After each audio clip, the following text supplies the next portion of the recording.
নমস্কাৰ ছাত্ৰ ছাত্ৰীসকল, মই তুলিকা শৰ্মা তোমালোক আটাইকে গণিতৰ ই কক্ষাৰ ক্লাছলৈ স্বাগতম জনাইছো। আজি আমি তোমালোকৰ পাঠ্যপুথিৰ সপ্তম অধ্যায় ভগ্নাংশ পাঠটিৰ আন এটি অংশ আৰম্ভ কৰিবলৈ ওলাইছো। এই অংশটিত কি আছে আমি চাওঁ আহা। ইয়াতে সমতুল্য ভগ্নাংশৰ কথা কোৱা হৈছে। ইয়াতে সমতুল্য ভগ্নাংশৰ কথা কোৱা হৈছে। তোমালোকে সমতুল্য ভগ্নাংশ কি জানানে?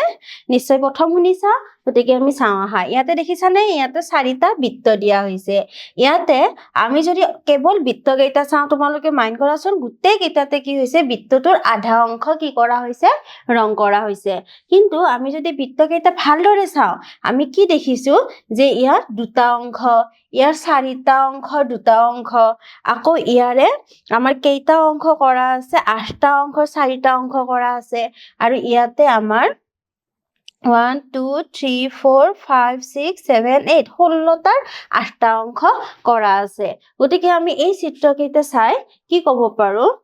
যে এই চিত্ৰকেইটাৰ কি হৈছে, ইয়াতে কিছু কথা দিছে চোৱা। তোমালোকে শিক্ষকে কৈছে চিত্ৰ 1ত আচ্ছাদিত অংশৰ সম্বন্ধিত ভগ্নাংশটো কি? আমি ইয়াতে কি দেখিছো, ইয়াতে দুটা পাৰ্ট দেখিছো। গতিকে কি হ'ব, এইটো 2/1 হ'ব। আকৌ ইয়াতে আমি কি দেখিছো, 4টা ভাগৰ দুটা অংশ, তাৰ পিছত 8টা ভাগৰ 4টা অংশ আৰু 16টা ভাগৰ 8টা অংশ। এই কথাখিনি আমি ক'লোৱে। গতিকে এতিয়াৰ শেষত আমাক কি সুধিছে, এই ভগ্নাংশ কেইটাৰ মান সমান হয়নে? এতিয়া আমি ছবিকেইটা যদি চাওঁ, তেতিয়াহ'লে কি দেখিছা, সকলোৱে কি বুজাইছে, এটা বৃত্তৰ আধা অংশই বুজাইছে। গতিকে আমি কি ক'ব পাৰো, এই সমান হয়নে? প্ৰশ্নটোৰ উত্তৰ কি ক'ব পাৰো, হয় বুলি ক'ব পাৰো। গতিকে আমি ক'ব পাৰো যে 2/1, 4/2, 8/4, 16/8 এই ভগ্নাংশ কেইটা একক ভগ্নাংশবোৰ বেলেগ বেলেগ, কিন্তু প্ৰত্যেকেই সমান অংশক বুজাইছে বা প্ৰত্যেকৰে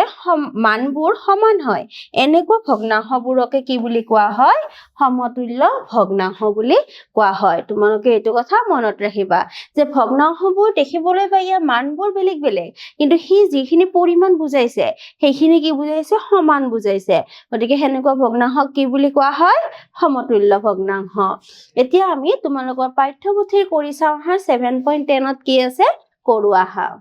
ইয়াতে 2/1, 6/3, 12/6 ভগ্নাংশ কেইটাক বৃত্তৰ সহায়ত উপস্থাপন আমাক কৰিব দিছে। তাৰ কাৰণে আমি প্ৰথমতে কি কৰিব লাগিব, বৃত্ত আমি 3টা আঁকি ল'ব লাগিব।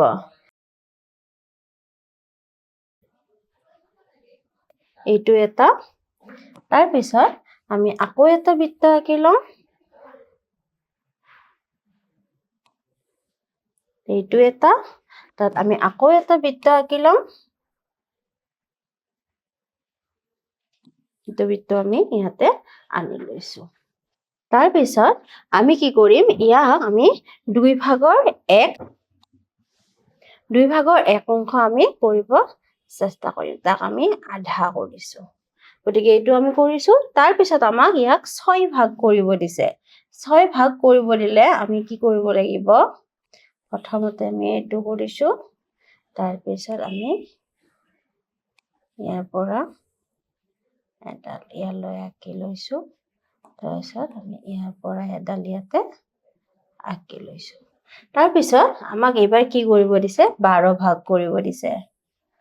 12 ভাগ কৰিব দিলে আমাৰ 6 কৈ কৰিব লাগিব। গতিকে আমি এটা গ'ল। গতিকে আমি আগৰ দৰে যদি প্ৰথমতে আঁকি লওঁ, তাৰপিছত তাৰ মাজে মাজে আমি আকৌ এডালকৈ কি কৰিব পাৰো, দিব পাৰো। দিলে 6 ভাগ হৈ যাব।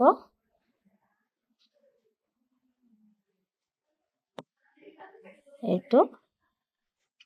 6 ভাগ হৈ গৈছে। গতিকে আমি ইয়াতে কি কৰিলো, এইটো আমি 2 কৰি 2/1 অংশ পালো, এইটোত আমি 6/3 অংশ পালো, আৰু এইটো 12/6 অংশ আমি কৰিব পাৰো। এতিয়া আমি এইটো কৰিবৰ কাৰণে কি কৰিব পাৰো, ইয়াতে আমি 2/1 অংশ প্ৰথমতে আমি এটা চিনেৰে কৰি লৈছো যাতে আমি বুজাব সহজ হয় 6 ভাগৰ 3 অংশ গতিকে 1 2 3 আমি এটা 6 ভাগ কৰিছিলো 3 আমাৰ এইগিটা অংশ আমি এনেকৈ দেখাব পাৰো তাৰ পিছত 12 ভাগৰ 6 অংশ গতিকে আমি ইয়াতে 1 2 3 4 5 6 গতিকে এইকেইটাই আমি কৰিব চাম গতিকে আমি কি দেখিলো এইটো দেখিলো গতিকে এই ভগ্নাংশ কেইটা আমি এনেকৈ কি কৰিলো বৃত্তৰ দ্বাৰা উপস্থাপন কৰিলো ইয়াৰ পিছৰ প্ৰশ্নটো কি দিছে চাও এই ভগ্নাংশবোৰে সমান অংশক বুজাইছে নে আমি বৃত্তৰ চিত্ৰত দেখা পালো যে ইহতে কি দেখাইছে সমান অংশ বুজাইছে ইয়াৰে আগৰ প্ৰশ্নটোৰ উপস্থাপনতে আমি দেখা পালো যে সমান অংশ বুজাইছে আৰু তাৰ পিছত কি দিছে এই অংশবোৰ সমতুল্য হয়নে যেহেতু সমান সংখ্যক বুজাইছে তেতিয়া হলে আমি কি ক'ব পাৰো সমতুল্য হয় বুলি ক'ব পাৰো ইয়াৰ পিছত কি দিছে চাও ইয়াৰ পিছত আমাক কেইটামান ভগ্নাংশ দিছে ইহত সমতুল্য হয় নে নহয় চাব দিছে তাৰ কাৰণেও আমি কি কৰিব পাৰো আমি বৃত্তৰ সহায়তো কৰিব পাৰো আৰু আমি আগতে কৰাৰ দৰে ইয়াৰ আমি হৰবোৰ একো কৰি চাব পাৰো গতিকে 2/6 ইয়াতে আমি বৃত্তৰ দ্বাৰাও কৰি দেখাব পাৰো তোমালোকে বুজি পাইছায়ে গতিকে আমি ইয়াতে এতিয়া গাণিতিকভাৱে কৰি চাব চেষ্টা কৰো এতিয়া চোৱা ইয়াৰে হৰ কেইটা 6 12 আৰু 24 আছে ইহতৰ যদি আমি লঘিষ্ঠ সাধাৰণ গুণিতক উলিয়াব চেষ্টা কৰো কি হ'ব 24 হ'ব গতিকে আমি 6 কি কৰিব পাৰো 4 ৰে পূৰণ কৰিব পাৰো তেতিয়া আমি 2 কো 4 ৰে পূৰণ কৰিব লাগিব 12ক আমি 2 ৰে পূৰণ কৰিব পাৰো গতিকে আমি এবাৰ কি কৰিব পাৰো 4ক আকৌ 2 ৰে পূৰণ কৰিব পাৰো ঠিক সেইদৰে 24ক আমি পূৰণ কৰিব নালাগে 1 ৰে কৰি দেখাই দিব পাৰো 8 পূৰণ 1 গতিকে আমি কি পালো 24 ভাগৰ 8 পালো ইয়াতো আমি 24 ভাগৰ 8 পালো আৰু ইয়াতো আমি 24 ভাগৰ 8 পালো গতিকে আমি কি ক'ব পাৰো সমতুল্য হয় নে নহয় আমাক সুধিছে আমি ক'ব পাৰো যে সমতুল্য হয় কাৰণ ইয়াৰ ভগ্নাংশ কেইটা আমি কি দেখিছো সমান সংখ্যক বুজুৱায়ে দেখা পাইছো গতিকে সমতুল্য হয় বুলি ক'ব পাৰো ইয়াৰ পিছত কি দিছে 4 ভাগৰ 3 তিনিটা সমতুল্য ভগ্নাংশ লিখা এতিয়া আমি 4 ভাগৰ 3ৰ সমতুল্য ভগ্নাংশ আমাক কেইটা লিখিব দিয়া হৈছে তিনিটা গতিকে আমি প্ৰথমতে 3 বাৰ লিখি লৈছো গতিকে আমি একে একে সংখ্যাৰে যদি হৰ আৰু লবক পূৰণ কৰো তেতিয়া হলে আমি কি পাম তাৰ সমতুল্য ভগ্নাংশটো পাম গতিকে প্ৰথমটোক আমি 2 ৰে পূৰণ কৰিলো তাৰ পিছত আমি 3 ৰে পূৰণ কৰিলো তাৰ পিছৰটোক আমি 4 ৰে পূৰণ কৰিব পাৰো আৰু তেতিয়া আমি কি পাম সমতুল্য ভগ্নাংশ পাম গতিকে এইটো আমি কি পালো 8 ভাগৰ 6 পালো এইটো আমি 12 ভাগৰ 9 পালো এইটো আমি 16 ভাগৰ 12 পালো গতিকে সমতুল্য ভগ্নাংশ আমি এই তিনিটা হয় বুলি ক'ব পাৰো ইয়াৰ পিছত কি দিছে আমি চাও সমতুল্য ভগ্নাংশৰ গঠন দিছে এতিয়া চোৱা এই ভগ্নাংশবোৰক 2 ভাগৰ 1 ভগ্নাংশৰ পৰা তলত দিয়া ধৰণে আমি পাব পাৰো ইয়াতে এইখিনি এনেকুৱাকে দিয়া হৈছে আৰু এনেকুৱাকে আমি আগৰ অনুশীলনীটোত কৰিলোৱে তোমালোকে নিশ্চয় দেখা পাইছা আহা আমি 3 ভাগৰ 2ৰ সমতুল্য ভগ্নাংশ কেইটামান বিচাৰি উলিয়াও ইয়াতে আমি কি কৰিব পাৰো 3 ভাগৰ 2 আমি আগতে কোৱাৰ দৰে একে একে সংখ্যাৰে কি কৰিব পাৰো পূৰণ কৰিব পাৰো আমি এনেকৈ বিচাৰি উলিয়াব পাৰো আমাক কেইটামান বুলি দিছে আমি 3টা মান উলিয়ালে হৈ যাব 2 ভাগৰ 3 পূৰণ 3 ৰে আমি পূৰণ কৰিব পাৰো 3 ভাগৰ 2 পূৰণ 4 পূৰণ 4 গতিকে আমি কি দেখিলো 6 ভাগৰ 4 এটো 9 ভাগৰ 6 দেখিলো এটো 12 ভাগৰ 8 আমি দেখা পালো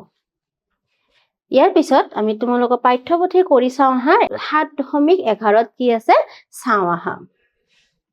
তলৰ ভগ্নাংশবোৰৰ তিনিটাকৈ সমতুল্য ভগ্নাংশ বিচাৰি উলিয়া প্ৰতিটোৰে আমাক সমতুল্য ভগ্নাংশ কেইটাকৈ উলিয়াব দিছে তিনিটাকৈ গতিকে আমি কি কৰিম তিনিবাৰকৈ আমি লিখি ল'ব পাৰো আৰু তাক আমি প্ৰথমটো 2 ৰে পূৰণ কৰো তোমালোকে যিকোনো সংখ্যাৰে পূৰণ কৰিব পাৰা মাত্ৰ আমি কি কৰিব লাগিব গুৰুত্ব দিব লাগিব যে পূৰণ কৰা সংখ্যা কেইটা যাতে একে হয় হৰ আৰু লবক পূৰণ কৰা সংখ্যা কেইটা যাতে একে হয় ইয়াতে আমি কি পাম 5 2 গুণ 10 3 2 গুণ 6 তাৰ পিছত আমি কি পাম 5 3 গুণ 15 3 3 গুণ 9 আৰু ইয়াতে কি পাম 20 আৰু ইয়াতে আমি 12 পাম গতিকে আমি সমতুল্য ভগ্নাংশ তিনিটা পাই গলো ইয়াৰ পিছত কি দিছে তলৰ ভগ্নাংশবোৰৰ তিনিটাকৈ সমতুল্য ভগ্নাংশ বিচাৰি উলিয়া ইয়াতো আমাক সেইটোৱে কৰিব দিছে গতিকে 9 ভাগৰ 7 9 ভাগৰ 7 9 ভাগৰ 7 আমি যদি কৰো তেতিয়া হলে আমি কি পাম পূৰণ 2 পূৰণ 2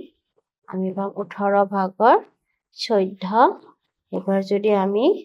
3 ৰে কৰো তেতিয়া আমি পাম 9 3 গুণ 27 আৰু 3 গুণ 21 তাৰ পিছত আমি যদি 4 ৰে কৰো 9 4 গুণ 36 7 4 গুণ 28 আমি এনেকৈ কৰিব পাৰো তাৰ পিছত 7 ভাগৰ 4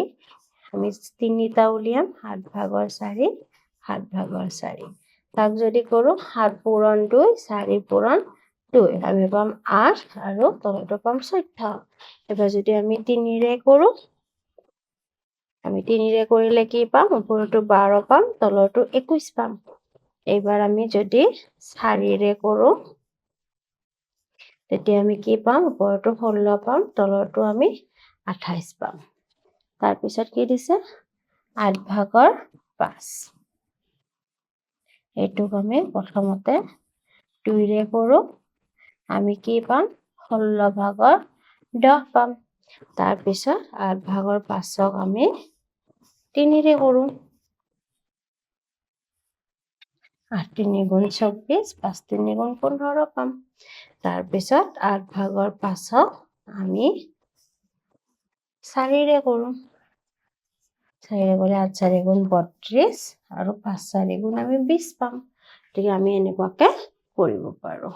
এইবাৰ আমাক কৈছে ভগ্নাংশৰ লঘিষ্ঠ আকাৰ ভগ্নাংশ এটাৰ লব আৰু হৰৰ সাধাৰণ উৎপাদক যদি 1 হয় বা 1 হয় তেতিয়া হলে ভগ্নাংশটো লঘিষ্ঠ আকাৰত থকা বুলি কোৱা হয় তাৰমানে সিহঁতৰ সাধাৰণ উৎপাদক 1ৰ বাহিৰে বেলেগ থাকিব নালাগিব তেতিয়া তাক কি বুলি কোৱা হয় লঘিষ্ঠ আকাৰত থকা বুলি কোৱা হয় এতিয়া ইয়াতে উদাহৰণ দিছে প্ৰথমতে 36 আৰু 24 দিছে গতিকে আমি যদি এইটোক চাওঁ আমি কি জানো লঘিষ্ঠ আকাৰত ইহঁতৰ সাধাৰণ কি আছে উৎপাদক আছে ইয়াৰ সাধাৰণ উৎপাদক আমি 2 পাওঁ তাৰ পিছত 3 ৰেও যায় গতিকে আমি ইয়াৰ যদি প্ৰথমতে সাধাৰণ উৎপাদকটো বিচাৰি লওঁ আমি লব পাৰো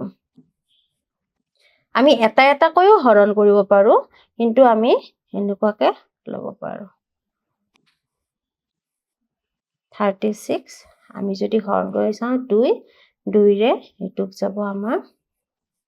12 বাৰ আৰু এটুক যাব 18 বাৰ আকৌ যদি 2 ৰে কৰো 6 বাৰ যাব আৰু যাব 9 বাৰ এবাৰ 3 ৰে যদি কৰো 2 বাৰ যাব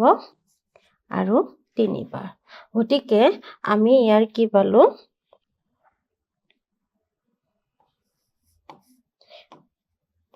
গৰিষ্ঠ সাধাৰণ উৎপাদক আমি কি পালো 2 পূৰণ 2 পূৰণ 3 মানে আমি 12 পালো গতিকে আমি এইটো কি কৰিব পাৰো 12 ৰে হৰণ কৰিব পাৰো কৰিলে কি পাম 24ক 12 ৰে 2 বাৰ যাব 36ক 12 ৰে 3 বাৰ যাব এইটো আমি এনেকৈ লঘিষ্ঠ আকাৰত প্ৰকাশ কৰি দেখাব পাৰো তাৰ পিছত আমি তোমালোকৰ পাঠ্যপুথি কৰি চাওঁ আহা 7.12ত কি দিছে আমি কৰো আহা ভগ্নাংশ কেইটাক লঘিষ্ঠ আকাৰত প্ৰকাশ কৰা এতিয়া আমাক ইয়াতে কি দিছে 45 আৰু 60 এইটোক আমি প্ৰথমতে কি উলিয়াম তাৰ আমি উৎপাদকবোৰ বিশ্লেষণ কৰিম ইয়াতক 3 ৰে যায় 15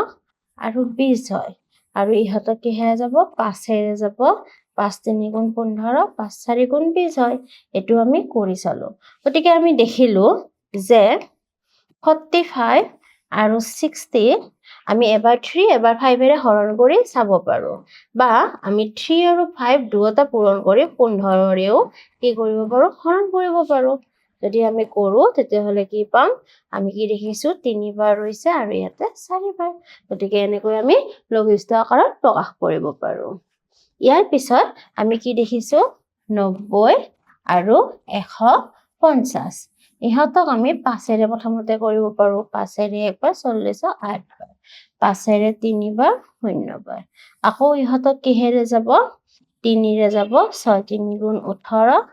10 ইহঁতক এবাৰ 2ৰে যাব 3 আৰু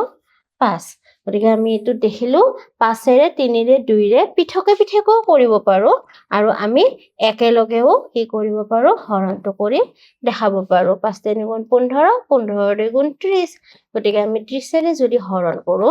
আমি কি পাম তাৰ লঘিষ্ঠ আকাৰটো পাম কৰিলে 30ৰে 90 3 বাৰ যাব 150 5 বাৰ যাব আৰু চোৱা ইহঁতৰ সাধাৰণ উৎপাদক 1ৰ বাহিৰে বেলেগ নহয় গতিকে ইহঁত লঘিষ্ঠ আকাৰ প্ৰকাশ পাইছে ইয়াৰ পিছত কি দিছে চাও ভগ্নাংশক আকৌ এইটো ভগ্নাংশক কৰিব দিছে গতিকে আমি এইটোৰ কি কৰিম 48 আৰু 72 আমি কি উলিয়াম উৎপাদক উলিয়াম ইহঁতক 2ৰে যাব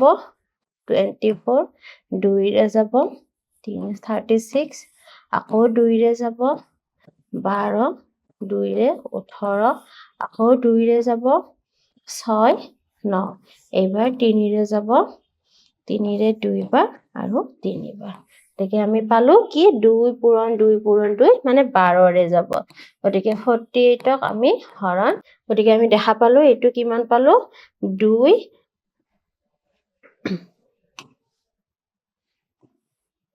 গতিকে দেখা পালো 2 2 2 আৰু 3 8 3 গুণ 24 গতিকে কিহেৰে হৰণ কৰিব লাগিব 24ৰে আকৌ 72কো আমি কিহেৰে হৰণ কৰিম 24ৰে হৰণ কৰিম কৰিলে আমি কি পাম 48ক 2 বাৰ যাব আৰু 72ক 3 বাৰ যাব গতিকে এটো আমি লঘিষ্ঠ আকাৰ পাই গলো ইয়াৰ পিছত এইটো ভগ্নাংশ কৰিব দিছে 32 আৰু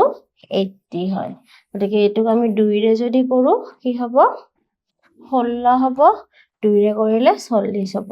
আকৌ যদি 2ৰে কৰো 8 বাৰ হ'ব আৰু এটো 2ৰে কৰিলে কি হ'ব 20 হ'ব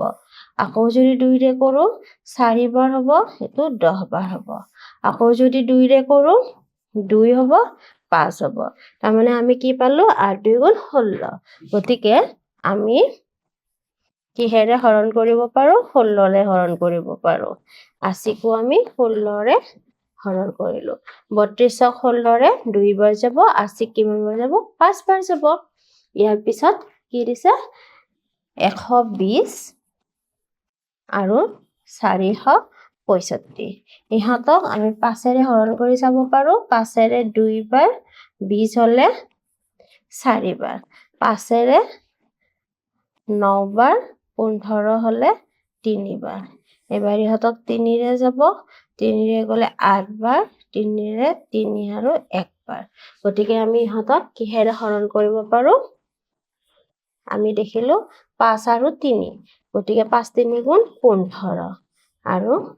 4 6 5 কো আমি কিহেৰে হৰণ কৰিম 15ৰে কৰিম আৰু এটোৰ আমি ৰিজাল্টটো কি পাম 120ক 8 বাৰ যাব আৰু এটো 31 বাৰ যাব গতিকে আমি এনেকৈ লঘিষ্ঠ আকাৰত প্ৰকাশ কৰিব পাৰো তোমালোকে ইয়ালৈ নিশ্চয় বুজি পালা আজিলৈ এইখিনি ধন্যবাদ